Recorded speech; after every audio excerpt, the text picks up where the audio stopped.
What is up, people? It is Dave, it is Duncan, it is Kyle, back for another album review, a Metal Epidemic.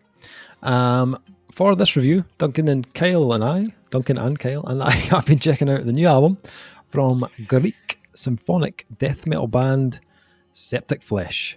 Whoppa! You think that's in their album somewhere? Whoppa! The band's new album, Modern Primitive, will be released on May 20th via Nuclear Blast Records. Let's get this out the way at the start. The name of the album is Oxymoronic. Oxymoronic, right. Now, if I mention that later on, don't pull the confused face. Right. We explained it when we did the reaction. Oxymoronic, right. Oxymoronic. As in taking two things that are different but bringing them together. Like they mean separate. Like parting is such sweet sorrow. Why can you have sweet sorrow? Sorrow should be sad, should be sweet. Right. Modern primitive. Right. See what? Oxymoronic.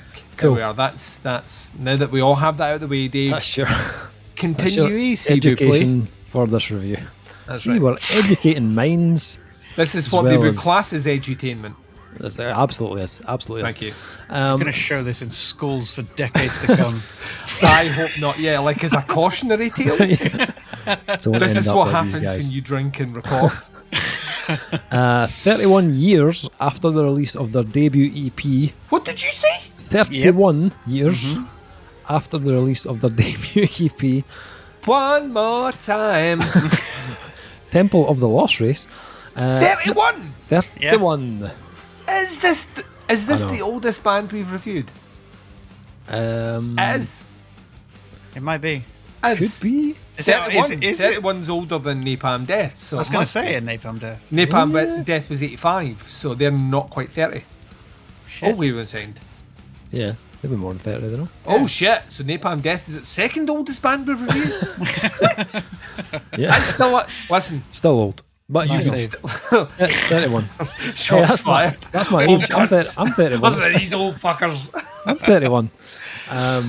You're 31. Yeah, me too. Moving on. Nice try. I get the nice try. Septicflesh are set to deliver their latest long player entitled Modern Primitive. How many albums then? 31 years. How many? A lot. Oh, it must be 9 or something by now. This, What? 31 years? I 9 did. albums? Come on. this is 11. Well, they had a break, you see. Album number 11. I think it's 11. Album see, number album 11. Yeah. Is there new members? This can't be the original lineup. It's not the original lineup. No. No. Good, right. Now this is, we're back at... See, I should read the press release. Edutainment, ladies and gentlemen. Edutainment. This is their first album on Nuclear Blast, though, and is not less complex in the field of composition and lyricism than the albums before. But this time the band focuses more powerfully on the message and the theme that is addressed with the music and stands behind it. The thought-provoking, which already draws attention to the title of the album, Modern Primitive. Oxymoronic. The album was once again produced by Jens Bogren, who is responsible for the mixing of the album also. Oh. We reacted, as you said, but to one of the singles way back. Neuromancer. Track number 4. Check that out. Links below.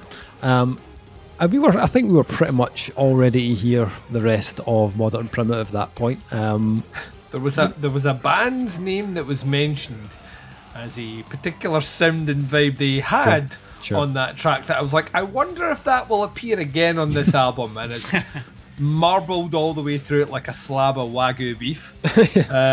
Yes. Neuromancer was a strong single, so I was definitely intrigued to hear how the rest of this went. And it's an interesting one. I had quite high hopes going in because that track felt to me like it could be on a kind of level with my personal favourite, Codex Amiga from 2017. It's also saying a lot because you're the one that specifically made the point of saying they are symphonic death metal, and I do not like this genre. Yeah. So, I'm not a fan of the symphony. You were putting that there. I'm not a fan of this, but I like this album and I like this song. Like the death metal, not so much of the symphony, but I did really like that last album. Codex Amiga is a stunning album. This album, however, could be Septicflesh at their most accessible to date.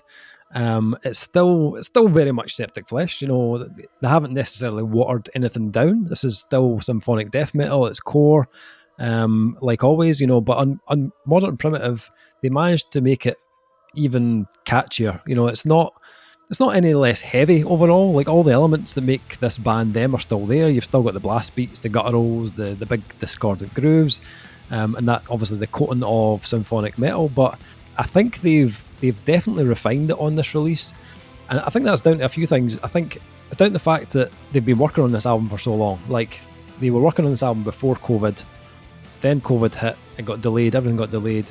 So in some respects, they had more time to spend on the songs and maybe look at them, you know, outside the box.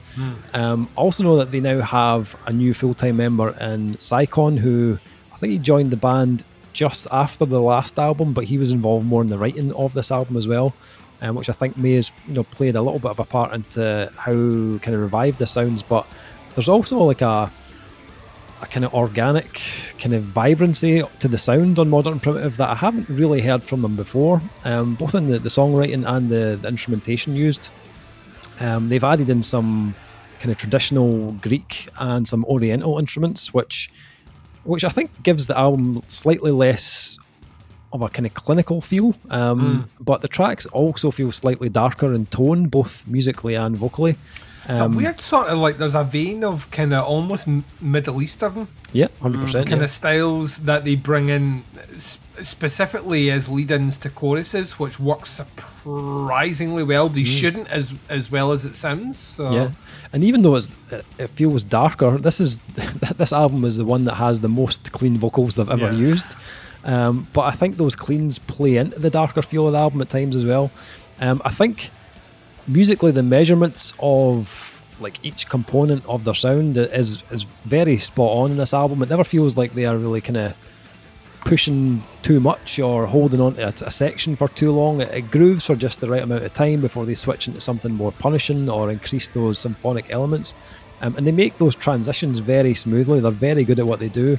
I noticed one little trick that they use is when they are like kind of grooving a riff. So like on a track like Psychohistory, for example, when the groove riff is staying the same on the guitar, and the drums will slowly transition from a groove to like a groove with double bass drums, and then he'll add in like an attacking snare, and then he'll move into like a blast beat. So he's almost like transitioning in the background, but the riff is staying the same, but he's changing the intensity. So when the guitars do eventually change and they start doing like a bit more kind of blast riffing, it doesn't sound like it's glued on or like it's come out of nowhere, because the drums have already provided that kind of shift in the background, which is quite clever.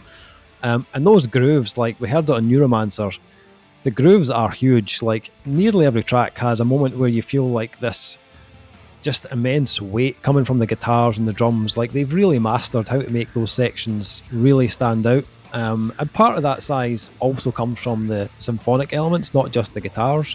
And I think that kind of synchronicity between those two parts is really well done here, even down to the quality of the sounds they've used for their symphonic stuff. Like a lot of symphonic bands, and partially the reason I hate it so much is they fail miserably because their choice of like string sounds or orchestration just sounds horrific. Like it's so cheap. Like they've just used the worst plugins or samples. It's literally like a 20-year-old Roland synthesizer they've plugged in, and it's like, come on.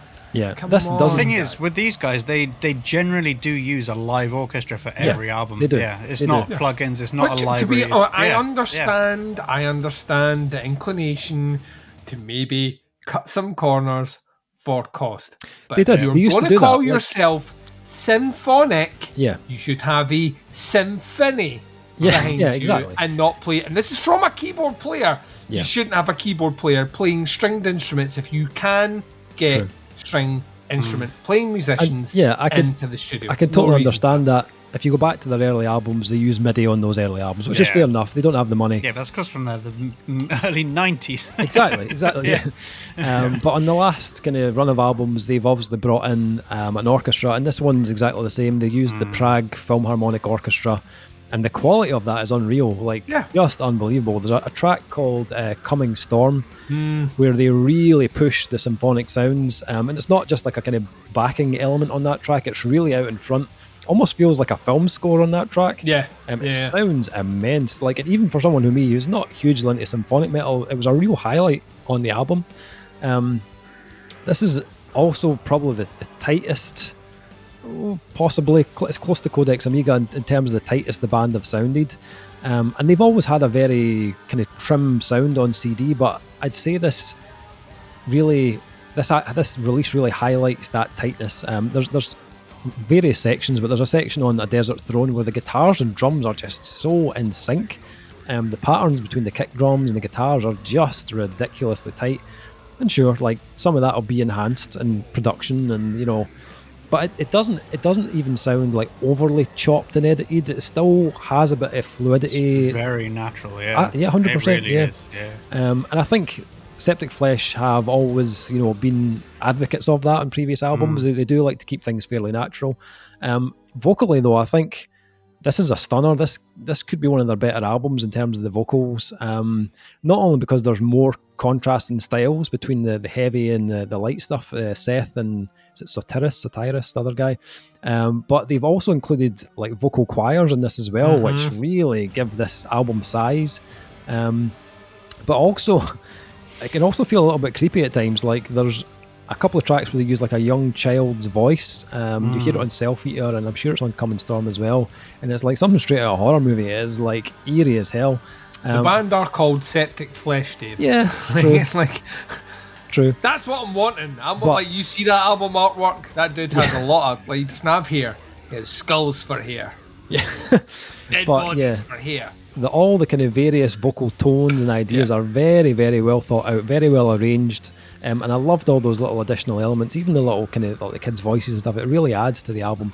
My only kind of criticism of this album is sometimes it can feel like they are treading on familiar ground. They're very good at it. And See I think Dave. The refinement of the Septicflesh sound is excellent on Modern Primitive. But I did feel like there was a point in the album where I kind of heard all the Septicflesh motifs, right? And you're not going to say it. And it didn't really get much more. Like, by the time you hit Psychohistory, which I think is track 8, and they level you with another Gojira meets Morbid Angel. He said it, yes! type groove. Yeah. Which is cool. Like, nothing wrong with that. I'm all for the grooves. I love the grooves. But I have heard it like on pretty much every track so far on the album. So yeah, it does get a little bit repetitive. By the time you hit the end of the album, I was like, right, okay, I think I've pretty much heard everything you're going to do. But I still enjoyed it. Is this as good as Codex Amiga? No, is not quite at that level. But I like the fact that they've done a bit of refinement. And I think as a band, they sound really in control of their instruments, the most control they've ever been. And I think if you're a fan of Septicflesh, you'll find a lot in this to love. If you're looking for an album that'll outdo Codex Amiga, maybe not. Maybe slightly disappointed, but very solid. Like, I wasn't disappointed with it at all. Like, from listening to that first track we reacted to and then hearing the album, I still thoroughly enjoyed the album. How about you guys? Kyle, I know you dabbled in a bit of Septicflesh before. What did you think? I'm a massive fan of Septicflesh. Massive. I was introduced massif, as they say in Greece when they try to speak English. Were you alive when they I'm a massive fan of Were you alive back then, Kyle, when they released that EP? Huh? When was I alive? Only just. I was 31.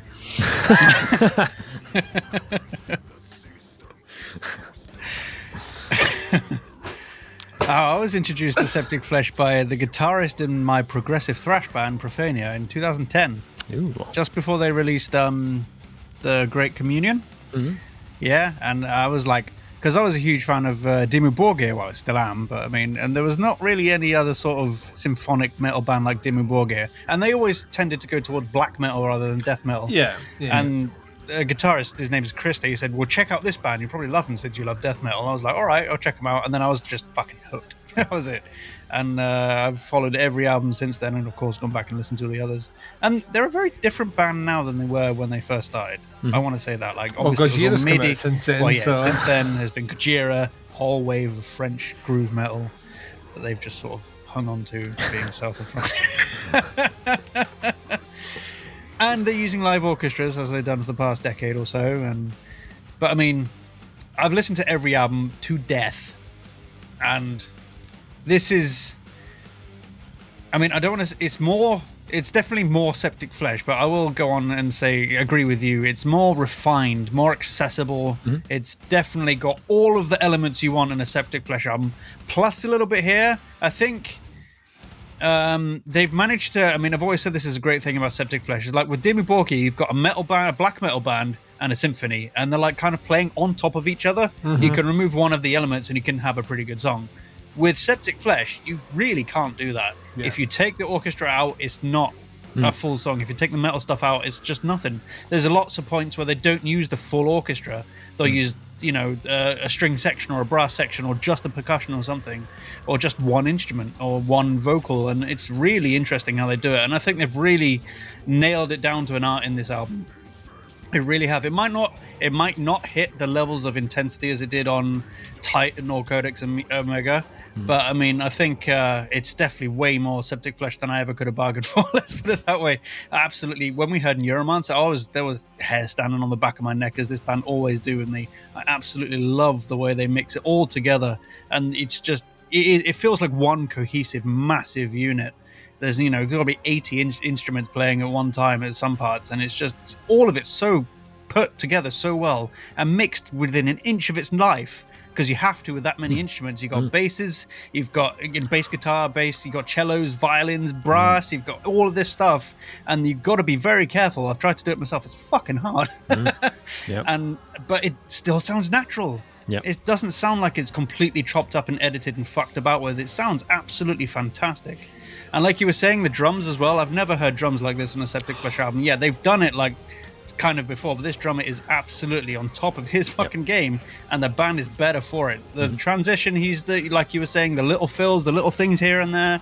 You've got to listen to this like 7 times to really appreciate what he's doing. And there's so much going on, but it never gets overwhelming either. I mean, sometimes it does because they want it to, like on that one track you mentioned, Coming Storm. Fuck me, some of those passages in there is just like, whoa. It really, all of my hairs were standing on end. Every single one I've got.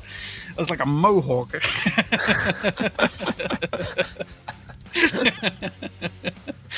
So yeah, I mean, I've been a huge fan of Septicflesh for a long time, and this is absolutely not a disappointment.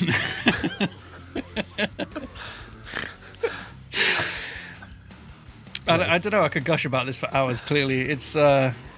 I was feeling the loss a little bit, because it's been 5 years since the last one, and they tend to be like an every 3 year album band, and except when they broke up in 2003, that was 5 years.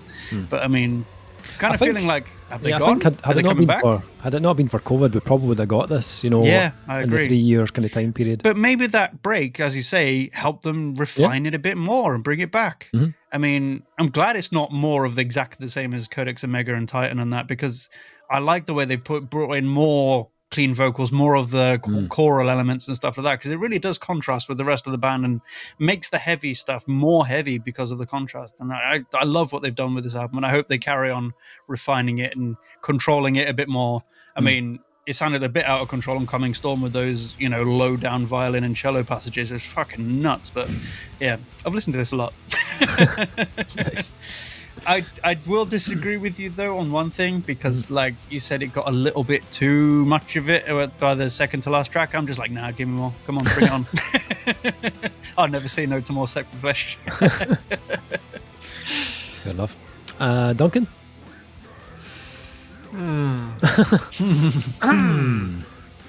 Let me edutain you. All right, Robbie Williams. Looks a bit like Robbie Williams. I literally don't know how to take that. I don't know if that's a compliment or a slight. An insult, yeah. Yeah, is it an insult? Oh, fuck you. Just off that point, I'm going to agree with Dave. This album should have finished on track 7. I think Modern Primitive is actually the self-titled track is a great way to finish the album. The fact there's two songs after this, and by the end of it, I was like, huh. And then we're going on, right? And then we're going on. And the big thing about this is, and I know I was kind of joking in the background. The reason I was surprised when you said 31 years is Gojira haven't been on the go for 31 years, and no. But Morbid Angel have, so yes, the huge Morbid Angel influence totally makes sense. That's where Gojira get it, 100%. Yes, but the way they're utilising it here is more akin to Gojira than it is to... Sound-wise, it's production. Yeah, it's not even production, it's intensity as well. You know, like those grooves, Morbid Angel have them for days. As someone that got into them like well later on than he should have, and started to appreciate the influence that they had, because they were a band that were forever being mentioned as a prominent. I was like, well, are they? And then I listened to it, I was like, yeah, it turns out they are. But in a way where I can appreciate that, unlike shots fired bands like Iron Maiden, where everyone's like, well, if it isn't for Iron Maiden, yeah, right, whatever, right, give me Pantera. Yeah, and I've seen all the 3 videos and they never mentioned Iron Maiden fucking once. So there you go. But like, it's difficult to disassociate some of the riffing on that album from some of those Gojira traits that are in here. Specifically when you're going like, dun, dun, dun, dun, dun, dun, dun, dun, you're like, oh, for fuck's sake. And you would think that would make me go, well, and I do this a lot on here where I'm like, they're just caught. But there's something about it where when all that symphonic stuff kicks in and the vocals are doing stuff that isn't Gojira-esque, that's what I enjoy about this. It's taking a sound or a vibe, which, yes, is akin to its influences for sure, and the influences that came afterwards, and even Slayer wrote a new metal song, so come on. If you're around long enough, you start to incorporate. It's inevitable. If you are still playing and still writing music the same way you were 31 years ago, then there's the fucking door and don't let it hit you on the way out. Like, what's the fucking point? Like, you have to adapt and you have to change. You have to include things. It's the difference between having, like we mentioned before, MIDI era program symphonics and actually being able to get people in with real instruments and play. The difference is instantly recognizable. What this band have that few bands I think grasp on and Dave mentioned it specifically for one track, but I think it's actually kind of almost prevalent in all of it, is the idea of score. It's the idea of theatric score and movie. Like, I could imagine almost every single song on this album playing to a visual, and that's a huge, like, symphonic anything should have that. Symphonies are designed in part to be, originally when they were constructed, to be played along with a visual element, whether it's ballet or a play or whatever. And I always intrinsically link that in there, and listening to some of the huge elements in here, and there are sections that are so grandiose and so weighty and so massive sounding that I feel myself transition to, this could be a battle scene in a movie, or this, you know, it just leans, it ingratiates itself into that. And that's just that element, which, to be honest, if you can, like, that in itself is a monumental task just to do if you were just dealing with a symphony. The fact that they can then incorporate what they do from the death metal element into that and make it sound like it's all supposed to be there is almost mind-blowing to me, because there are lazy ways to do it, and we've heard the lazy ways to do it. Dimmu Borgir don't necessarily do it lazily, but I know what you're saying, Kyle. It does at any point feel like you could have just like a version of an album released without the black metal stuff, and you can listen to it. It's that way. It almost feels like two composers sitting down there. Your job was to do this, and your job was to do that, and as a result, it kind of works. But you could separate them relatively easy. That's not to take away from Dimmu Borgir, because I love them. Not too, at all, because that's one of the few bands of that ilk that I actually can listen to. Yeah. Septicflesh, though, it's on a different level. There's real thought to the composition. Like, the instrumentation isn't just playing what the guitars are doing, or like solely trying to keep rhythm, or what it's specifically written for that. And it's not like classical orchestral stuff either. It's not like, oh, we're just going to put this orchestral flutter in the background. It's like really in there, But also on top of that, the fact that we mentioned Greek instrumentation, Middle Eastern vibes and all the rest, that's coming from the band. Yeah. So the band aren't just writing death metal, they have an understanding, a concept of classic ways to write music from different parts of the world. Which, once again, when you add that on top, just gives me a chubby for what they're doing. I genuinely, there's a part of me that loves when bands manage to take elements out with what they should sound like and understand the fundamental core of the building blocks of how that music's written, and then manage to adapt it in. And Septicflesh make it sound very, very, very, very easy. Vocally, I love this. Like, I think the two tones work so well together. You've got that kind of almost spoken quasi death metal, black metal delivery that it grims everything. So when those areas open up for the kind of more melodic tone vocals, which still have a bit of grit to them, weirdly reminded me a little bit of Mushroom Head. Sorry, don't want to upset anyone. And like when those come in as well, it opens things up. They don't overuse it either. Like, not every song on this album has a section where he's doing these vocals and we have like a mandolin playing in the background or anything like that. That's not how they approach things.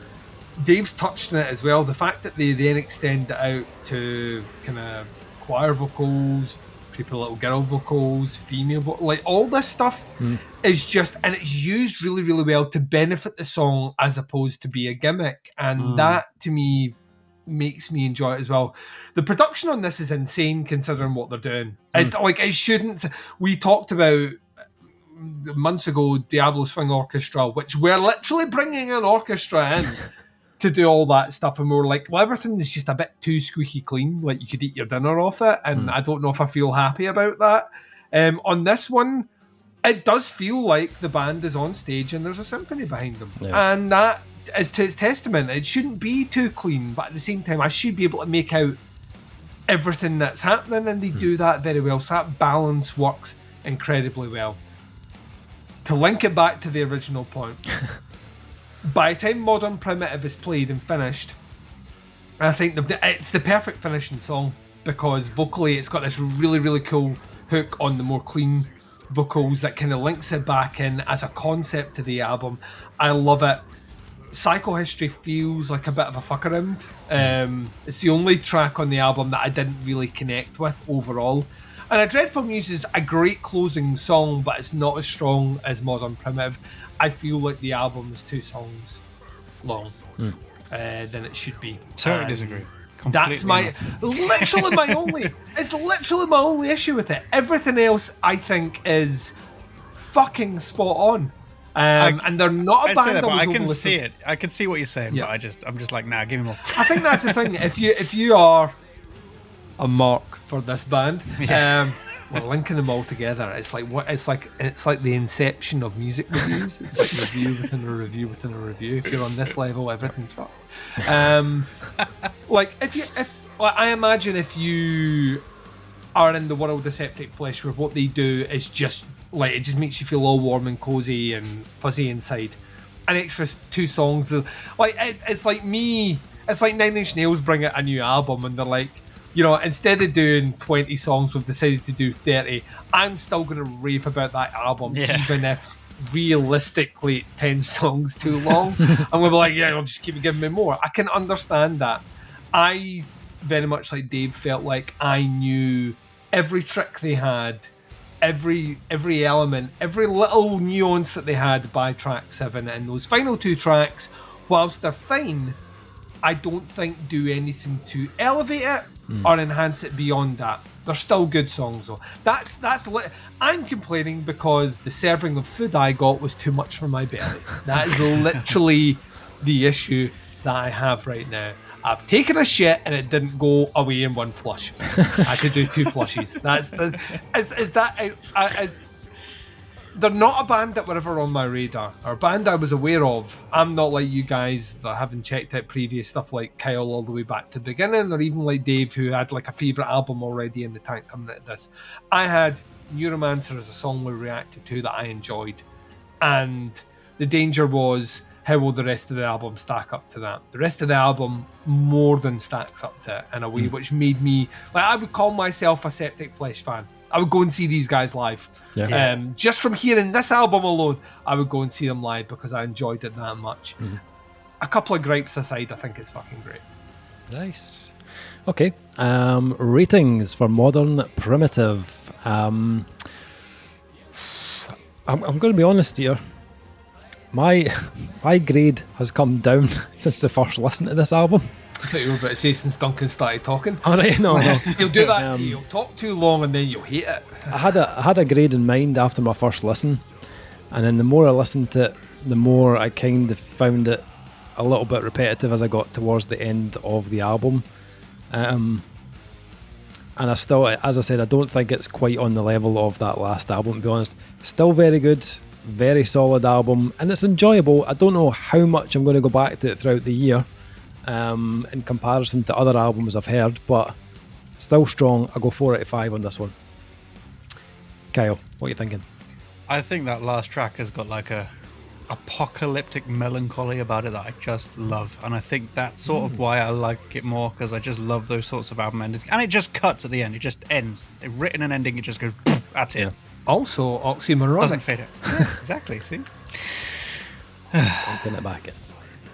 Linking it back into my It's first the of the year. circle of life. Circle of 5s out of 5. Oh, Yeah, I'm I doing know it. he pulled that right out Bombs out drop. of nowhere, Dave. Kyle, That's it. fucking mysterious, isn't he? Duncan, what are you I thinking? got something to say. It's 4 out of 5. I'm with Dave on this one. I was always a 4, to be fair. I really like this. I really, really, really like this. I think Nuclear Blast is a great fit for this band. I think they've released something. I have no context. This is a surprisingly accessible album. Like, really, like there's at least 5 songs on this that would make fucking great singles, and I would listen to them. And it makes me kind of. This is one of those weird occasions where this is not necessarily a return listen to the album as a whole, but there's a good 4 or 5 songs that I can see myself easily throughout the year going back to listen to, just because of the way they make me feel, the grandiose nature of them. It's a great album. It's a really, really, really, really good album. 31 years in, we should also lean into that. This is 31 years in and they're releasing an album. This was fucking impressive. Yeah. So yeah, 4 out of 5. 4 out of 5, nice. Septicflesh, Modern Primitive, out on May 20th on Nuclear Blast Records. Links below to the Bandcamp, to the Facebook. Check them out. Let us know what you think. Happy to hear your thoughts and opinions on it. That's the review. We'll be back with another review very soon, but until then, take care. Speak to you soon. Let me entertain you. Da, da, da. Yeah, goodbye.